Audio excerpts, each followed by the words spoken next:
Welcome back. Welcome to the studio. I'm very excited to have Marjan in studio with us this morning, and she's going to share all kinds of insights for us and information about an event that is coming up.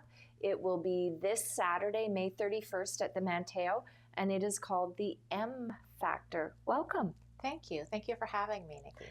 So, Marjan, can you tell me first a bit about your background? Yes, you bet.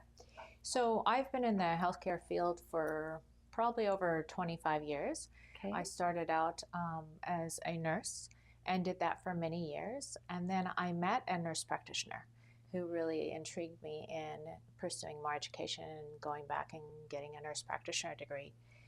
And most of my background has actually been mostly in the acute settings. So I've been working in the hospital, really around a lot of really quite sick patients and cancer patients. And it's definitely been a very rewarding career.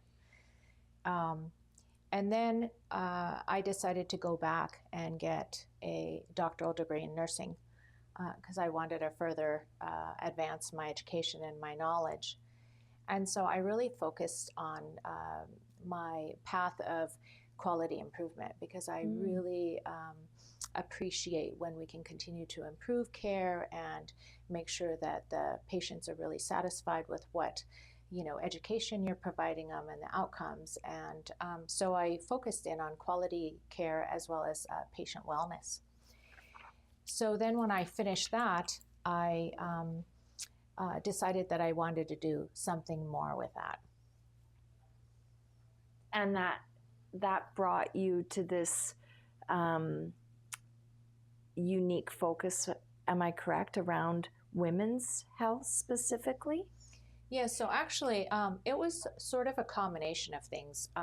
With my own journey with menopause is really what has driven me to focus with women's health. In my early 40s, I was diagnosed with a mass in my uterus. And I was quite worried about it because I lost my own mom at the age of 53 from uterine cancer. So, of course, I opted to have my uterus removed and have my ovaries removed as well. And unfortunately, within a short period of time, it put me into surgical menopause. So I really started having a lot of menopausal symptoms pretty quickly, where it really changed who I was. And so I was feeling really tired all the time. Sometimes I'd be challenged to get through a day's work without feeling like I really needed to lay down and rest. I would get home from work and I would feel like I just needed to lie on the couch and really struggled to get up and look after my family and make dinner or even really socialize with my friends. My mood was really fluctuating and I had irritability and mood swings where sometimes I was screeching at my kids or I was annoyed with my husband. But I think one of the things that really got to me was my memory. I had brain fog to the point where I just couldn't remember sometimes common words, and it would really embarrass me. Sometimes even names of my close friends I would blank out and couldn't remember. And I found that I was leaving stickies around to try to help myself. And I was really afraid that I was going to get dementia. And so all of these things really changed who I was, and I struggled to find a provider who could help me. And when I did finally find a provider, he did some specialized testing for me and then started me on bioidentical hormone therapy. And that really, really helped me. Within a short period of time, I felt like myself again. I had my energy back, my memory was better, and it really changed my thoughts around hormones and bioidentical hormone therapy. And I felt like I got my old self back. And I felt like I got my life back again. But unfortunately, that provider after a bit came and said, I've got some bad news for you. I'm going to retire, so you have to find somebody else to look after you. But really encouraged me to further educate myself and see if I can help other individuals, because now I understand what they go through. And so through this process of further educating myself, I found thousands of providers around the world that practice integrative medicine. And then it really became my passion. And so I really realized that I was not alone, and that most women experience these symptoms and often feel like they're supposed to put up with it. So after I did a lot of different educational courses, I decided that the universe was pulling me to do this and to help as many individuals as I could. Your story is so so moving, Marjan, because listening to your story,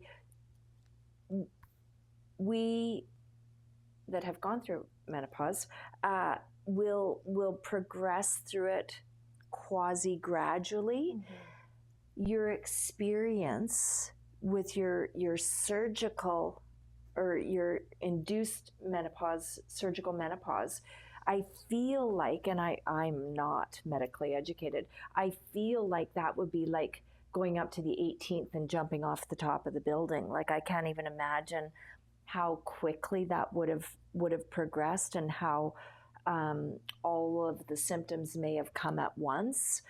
And I think it's fascinating that the area of practice that you're in, you were able to pivot or adjust or begin to do this research to find answers for yourself, which is, you'd have an enormous head start on someone like myself. I wouldn't even have the terminology, but you did. So you found others that were extremely experienced and knowledgeable in this information. And then the real piece for me that stands out is the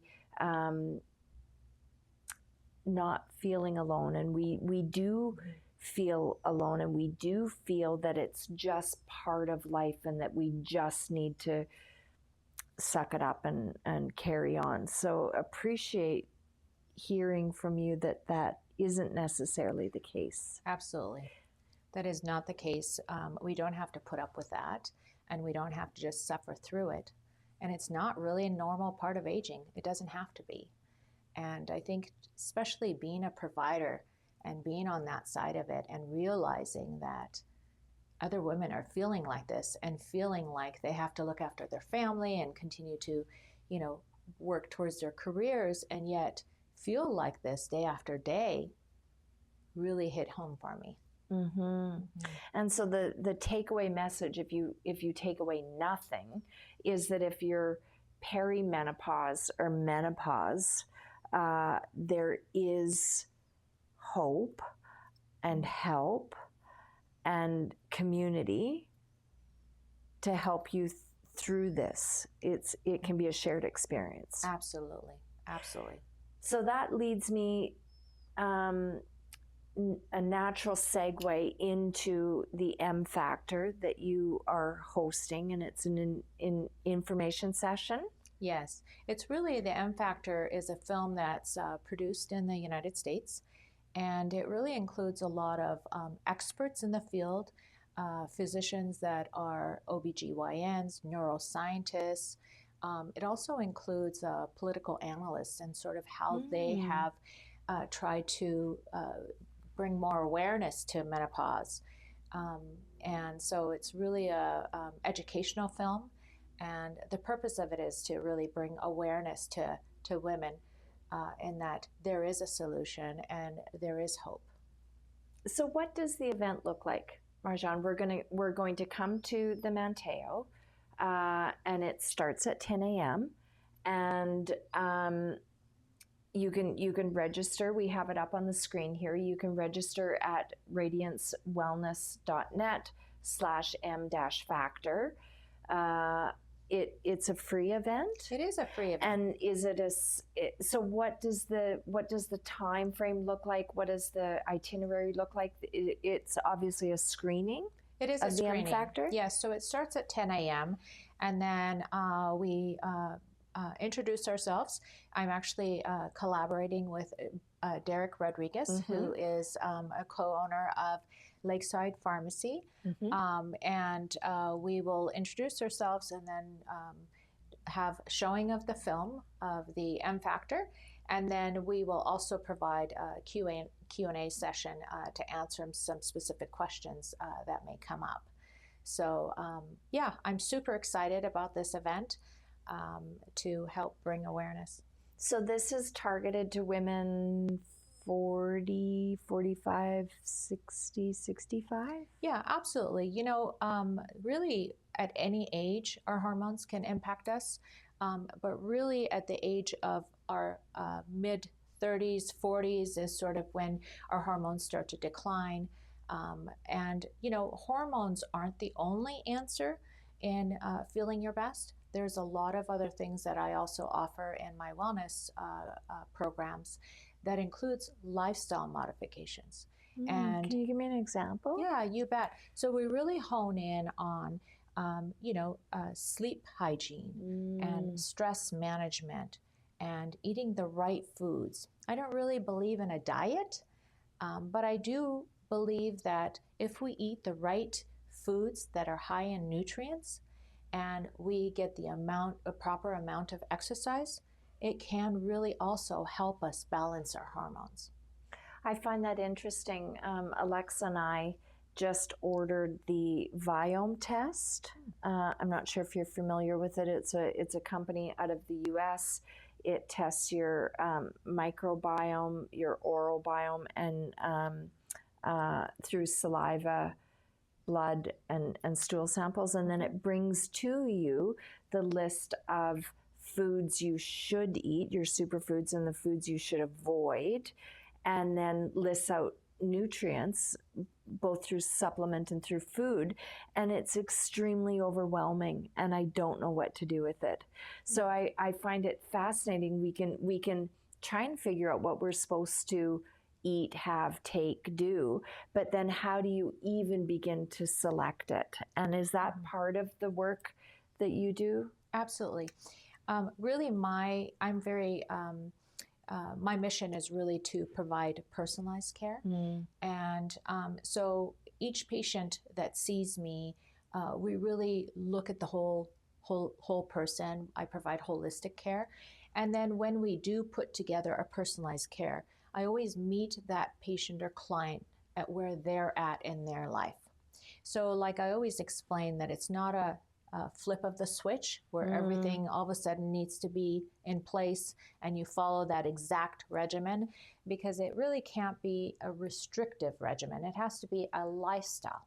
And that's really what we work at, to try to make it a lifestyle for you so that you can get the proper nutrition without being too restricted, and you can still enjoy your life and have a quality of life, and you still focus on getting the amount of sleep that you need, and then also the exercise. I think some individuals believe that, you know, more is better, but that's not always the case. Well, that's interesting. Yeah. Sometimes if we overdo exercise, it can be stressful on our bodies, and that can also increase the cortisol levels that are produced by our adrenals and put more stress on our body and make it more difficult to remain balanced.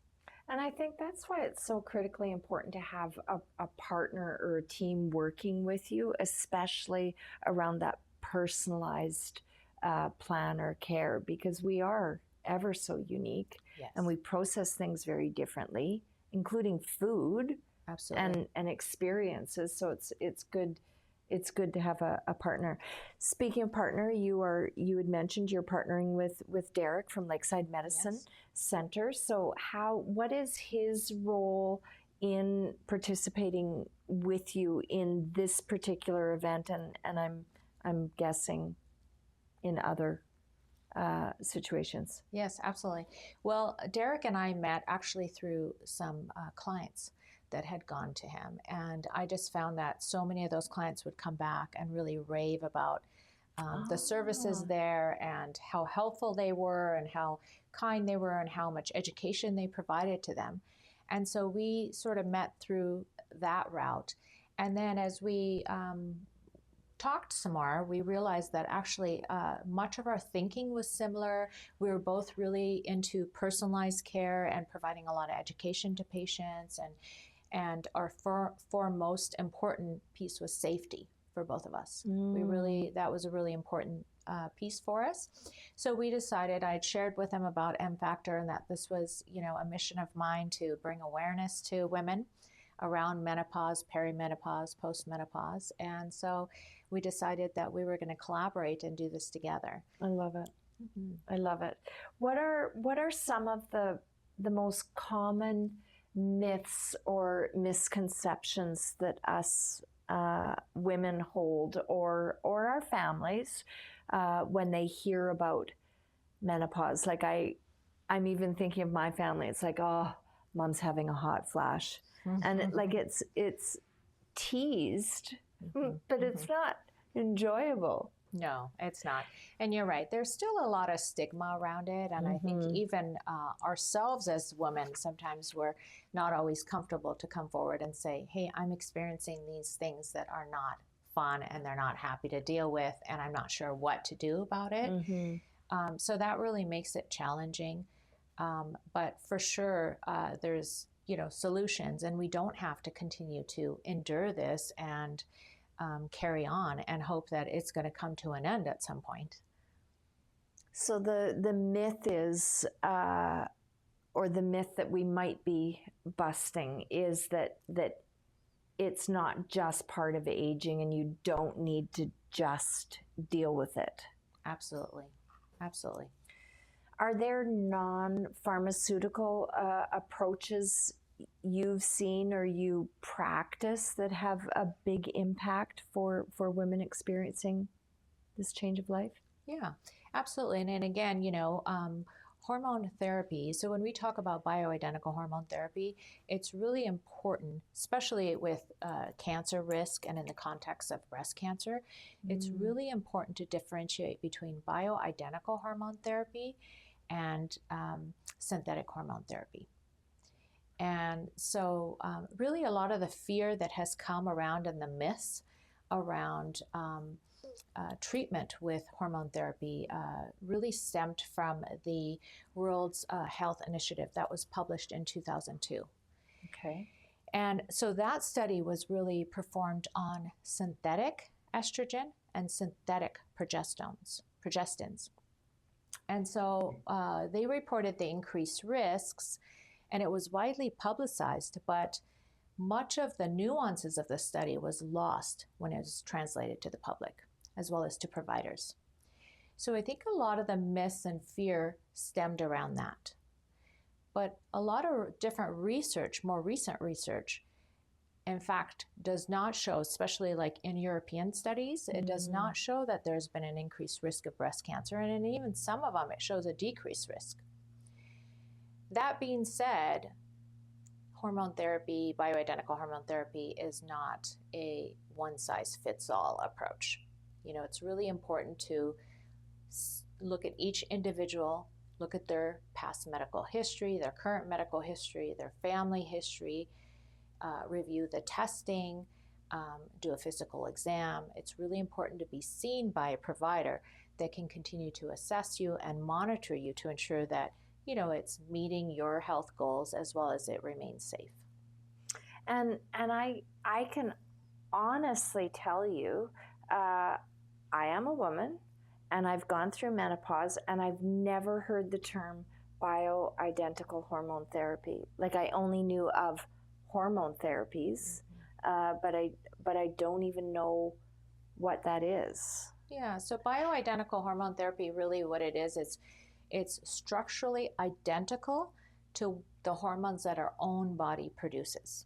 And that's the difference between it. So really, a lot of women have found that it's effective for relieving menopausal symptoms, such as, hot flashes, sleep disturbances. Some women report improved quality of life, cognitive clarity, even bone health. That's fascinating, because I think I think in general people have this belief that we're going to live forever and that nothing can harm us. And if we were able to run a 20-mile race when we were 16, we can probably do it when we're 56. Newsflash, we cannot. Yeah. So I think it's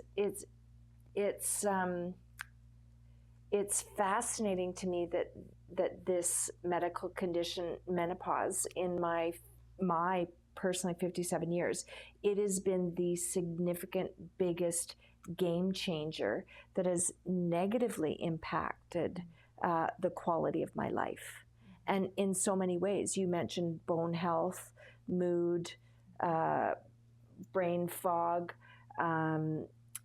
just not feeling great. Yeah. Not being able to feel like yourself. I think a lot of women that come to me oftentimes become very emotional because they feel like somebody's finally listening to how they're feeling. And oftentimes they'll say, I feel like I'm going crazy, or they'll say, I just don't feel like myself and I just want to feel like my old self again. Or sometimes they'll say, I just can't lose weight no matter what I do. Oh, it's so fascinating. So the how long is the event, Marjan? Because I have a feeling we could be there at the Manteo for about 7 hours and still be fielding questions from the audience. Absolutely. So the event is about 2 hours. So the filming is about an hour.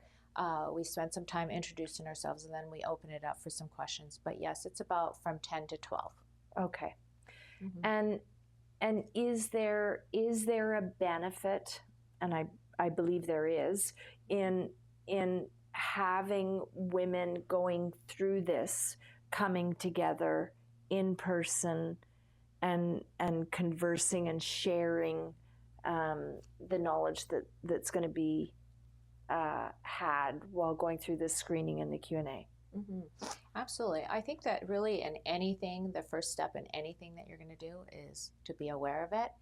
And the filming is meant to bring awareness and to help educate women so that they can start to think about, how can they get help and where can they get help, and that this is not normal and you don't have to continue to carry on feeling this way. How many seats can be filled at the event? Yeah, so we can have up to 200 participants. Yeah. Okay. So my hope is that any of the listeners watching this and listening will register. As I was preparing for the event, I registered. You got my notification that I registered. I am absolutely coming to take in this event, and I'm so appreciative and thankful that you are putting on this event, you and Derek. Yes. And so excited to meet people right here in my community that are traveling through this and have shared learning in their experience as well. So again, how can people register for this event? Yeah, so they can go to my website at Radiance Wellness and Aesthetics Clinic, and you can register. You could also reach out to me, and I'm happy to register you. Or you could reach out to Lakeside with Derek to register. So yeah, I'm super excited. So is Derek to do this event, and I really look forward to the future and perhaps building a community, like you mentioned, of women coming together and being able to share their thoughts and share their experiences and talk about these things, because I do feel like we have somewhat been silenced in talking about, how we're really feeling, and it's not normally very well understood or accepted, it seems. And Marjan, I wouldn't mind just going down that rabbit hole for a second. I just attended the Buck Institute in San Francisco with Dr. Peter Diamandis, and there was a number of doctors and research analysts that were speaking, and much of the conversation was around the lack of research and reports and studies for women's health. And I really hope that this event that you're holding will be one of many, and we can benefit from your experience and your continued learning and your connection with people that are excelling in this field, so that we can reap the rewards of and benefit from it. I hope so too, Nikki. I'm really excited. As you know, when you share your personal history, it's always a little bit intimidating, but to be truthful, when I went to school, natural medicine wasn't always a big part of my training. And so to actually experience it and then understand what it feels like to be on that side of it and experience it, and then to be on treatment that actually was effective, really changed how I practice medicine and my beliefs. So I think that really excites me and inspires me to empower other women to come forward and to look after themselves. As women too, we spend our whole life looking after others, our children, our careers, but sometimes we lose ourselves in that. That's so true. Yeah. We're low on the list. We're bit. busy taking care of everybody else. Yeah. Thank you so much. I encourage all the listeners, if you know of a beautiful woman in your life that is in this age range that may be either experiencing this time of life or is about to, I really encourage you to share this video and information about this event, and we look forward to seeing you there. Thank you. Thank you very much for Thank having me. you.